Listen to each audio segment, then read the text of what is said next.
पक्षाचे मुख्य नेते सन्माननीय एकनाथजी शिंदे साहेब, त्याचबरोबर महायुतीच्या घटक पक्षाचे नेते सन्माननीय राज्याचे उपमुख्यमंत्री देवेंद्रजी फडणवीस, राष्ट्रवादी पक्षाचे नेते सन्माननीय अजितदादा पवार, घटक पक्षाच्या सगळ्या नेत्यांनी विश्वास टाकून पुन्हा एकदा मावळ लोकसभा मतदारसंघातून तिसऱ्यांदा मला उमेदवारी मिळाली, त्याबद्दल त्यांचा मनस्वी आभार व्यक्त करतो।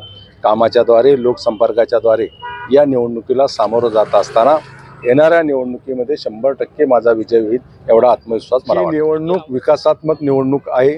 देशामध्ये केंद्रामध्ये सन्माननीय पंतप्रधान नरेंद्र मोदी यांनी जो विश्वास जनतेचा मिळवलेला आहे, राज्यामध्ये गेल्या 18 महिन्यामध्ये राज्याचे मुख्यमंत्री सन्माननीय एकनाथजी शिंदे साहेब, दोन्ही उपमुख्यमंत्री यांनी जो जनतेचा विश्वास निर्माण केलेला आहे, कामाच्याद्वारे या निवडणुकीला सामोरं जात असताना जनता, मावळची जनता माझ्याबरोबर राहील इतका आत्मविश्वास मला वाटतो।